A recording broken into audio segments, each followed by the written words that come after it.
Does it feel like you're the one who is always waiting for sex in marriage, or you're the spouse who is always taking the lead every time? Over time, you might notice that it begins to tell on you. If you're the one always making the move, initiating, you might feel your spouse doesn't care about you, does not want to meet this need, or you're feeling rejected.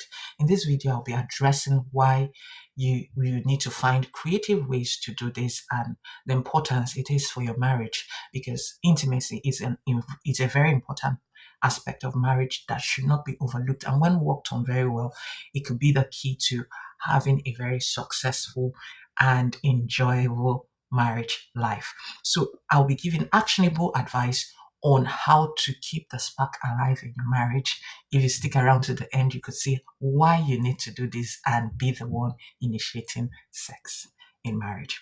So, for married couples, sexual intimacy is actually a very important aspect of your marriage. Being romantic in the bedroom, outside, maintaining that is like you marking your area. It's like you making sure that you take care of each other's needs. So it's one way that couples can bond, develop intimacy, and know that their needs are met within marriage. So it's common for both couples at times, for couples to feel that their needs are not met, and oftentimes this could lead to resentment or feeling that they are neglected or rejected over time, which is not good for the marriage, because if this lingers, it could begin to breed things that you might not want in your marriage. So it should be that both couples should feel comfortable. Anybody should initiate sex. It strengthens. Why would you need to do that? It strengthens the bond of the marriage. It puts the pressure off one to feel, because if one is always doing that, at some point the person might begin to feel, oh, this other spouse is not interested. So it has to be a mutual thing, and a powerful way of affirming to your spouse that you still care and you're still attracted to one another. So there are myths around this, and over time, these untold myths, these unspoken myths, are the things that hold spouses from actually initiating sex. Most women feel that it should always be the man initiating sex in marriage, but that is not true, because it's like, the truth is, initiation of sex should not just be from one person, okay? Because the men also want to feel wanted. They also want to feel that you are attracted to them. And for men, there's that boost it gives to their ego, that their wives still find them attractive. And for most women, they feel, oh, if he's interested in me, he should be the one wooing me, making these moves. But it could be a hard one if he's always the one making the move. And for most women, they don't turn down this offer very nicely.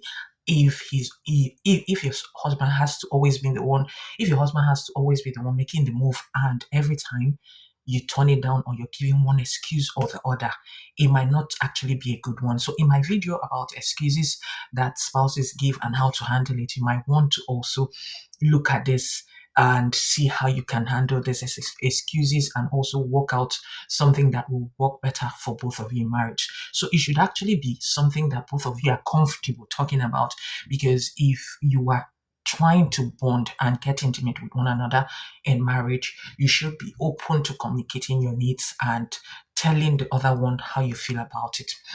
So another myth that most women always say is that if they initiate sex, that it means that the husband might see them as a whore, or might see them as being wild.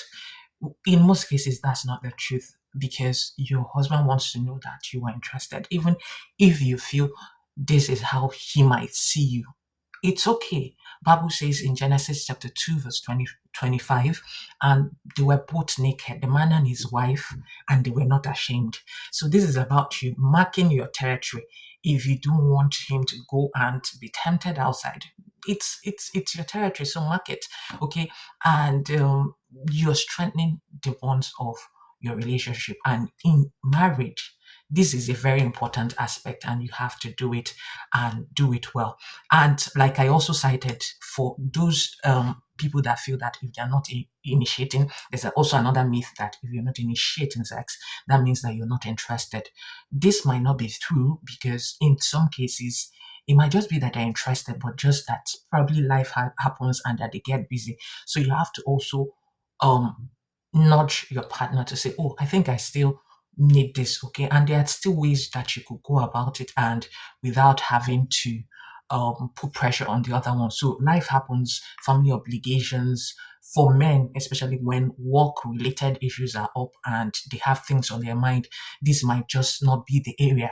And for most women, if let's say he has not made that demand in days, they will feel as if he's no longer interested, which could not be. So it's not always that if they're not initiating, they're not interested. So that's also another myth that should be addressed. You have to get to the point that both of you actually have an understanding of what and who should do it. So how can you initiate sex comfortably and confidently in your marriage?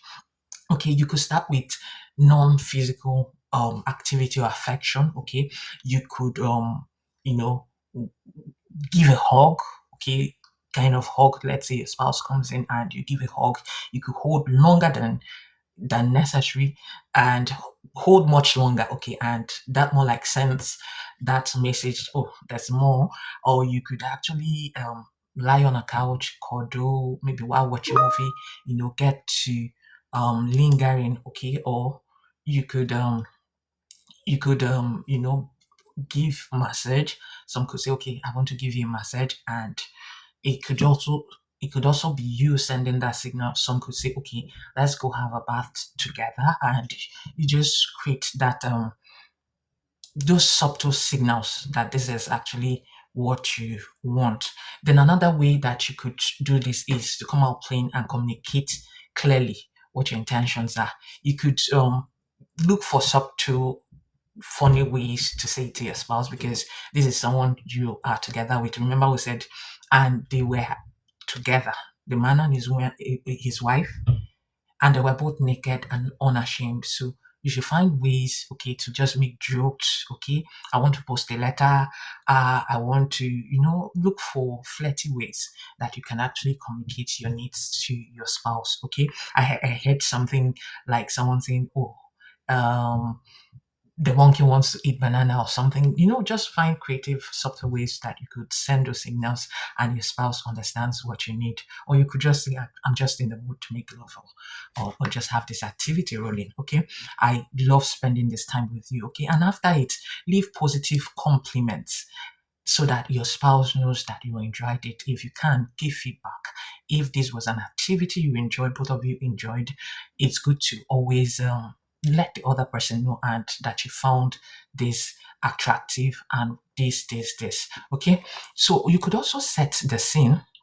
For most couples, you could just probably after dinner, you've prepared a very sumptuous meal for ladies, and you just lie down on the couch and cuddle. You could just use your fingers and, just send signals that this is, or even you're dressing, okay, for the day. You could, it's your spouse, wear something a bit revealing. For men, they get the signals fast, okay? So do something that will create an inviting atmosphere that will make a huge difference. If you don't want to come off as being wild, you could just subtly, okay, and a very creative with your dressing, okay. It could just be you wearing something, lingerie, and they get the message. You could dim the lights. You could say, "Oh, can we go have a bath together in the bathroom?" And it's having some calming music could set the tone for this to happen. Okay, so another thing is, from that, how do you handle rejection if you are the one who, let's say, you make that move and your spouse does not reciprocate in a way that you want? For some people, if it's not well handled, it could breed resentment. It could breathe as if they are being rejected. In my other video, I talked about excuses. Please also do well to watch it and see the excuses and how you could handle this rejection. Rejection could actually be something, a hard pill to swallow, and if it's not well handled, it could have actually affect that relationship. So do well to find a way not to take it personally. Okay, some people have their days off. Like I said, if the man has pressure, probably from office and or workplace or issues with the boss, you don't expect them to actually get in the mood. Okay, and for women, if you expect your man to respond 247, also it will be double standard for you if they also try to make those moves and you feel that, oh, you should understand you're not in the mood, you should understand it's your day. Okay, you could communicate this in a way that does not hurt his feelings. You could say, okay, can we do this probably later? Maybe in the morning you could wake me up for this. I'm actually feeling too sleepy. That way your spouse is not hurt that you did not just get in the mood. Okay, there's a way if this is done abruptly and it could communicate that you actually don't care about your spouse, meeting your spouse needs as well. So um be patient and, like I said, be respectful in your approach. You have to say it in a way that your spouse will actually understand and know that, oh, probably it's actually a day that is not fit for you.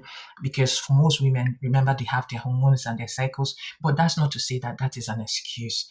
Because if you really want to get to do it, you will do it. And you could also reflect on the timing and approach. It will actually be a bit selfish. Say your spouse has had a very busy day and you knew about your spouse day and all that your spouse went through, and you are just making such demands at the wrong time. So also look at the timing, if it's the right time, and how you approach this, so that it wouldn't just be that you set yourself up for that rejection and to be turned down. So about who initiates sex, I think it has to be balanced. It's a mutual thing. Like I said, it doesn't have to be one person doing that all the time. Anybody can initiate sex. It shows both of you doing it shows that you actually both of you are actually invested in this relationship. You both of you are actually invested in this marriage. And that means that you have a connection that you can actually connect, communicate your needs without being judged, without being a feeling that this other person is trying to take advantage of me also. Okay, so it would be very ideal if you make the other person, your spouse, feel wanted and desired. Okay, Bible says your desire shall be for your husband, for the women. Okay, so it's very good that if you know that this is part of your marital duty. The Bible says that wives, okay, your bodies are not your own. Okay, so we have like a marital obligation. It's a marital duty that we owe to our spouses. So you getting to talk about it and say, I want to do this, fulfill my marital obligation. God is happier that you are doing this and you're fulfilling your part. So there is no right person to initiate sexual intimacy in marriage. It could be any of you, okay? And like I said, these are just examples of very subtle, creative ways that you could communicate your needs and actually set the ball rolling. You could come up with different ways that you could do it. You could send messages during the day to just prepare and set the tone, okay? Wives checking on your husband, okay? And even over the phone, if you have to call your husband while in the office, let your tone also convey that you are ready for this, not just that you're answering in a very official way. Okay, just subtle ways that you could be creative and set the tone for it. And for most women, there could also be issues like it's painful for them, and if that's the case, you could have that honest conversation with your spouse, and you could look for ways, if you have to get lubricants, if you have to change positions, to see that each other's needs are met and that you are happy doing this. I hope this helps. And if you've been able to enjoy this video, please give it a like, subscribe to this channel, and let me know what questions you have and what you would want to learn more about. And watch the next video. Thank you very much for watching.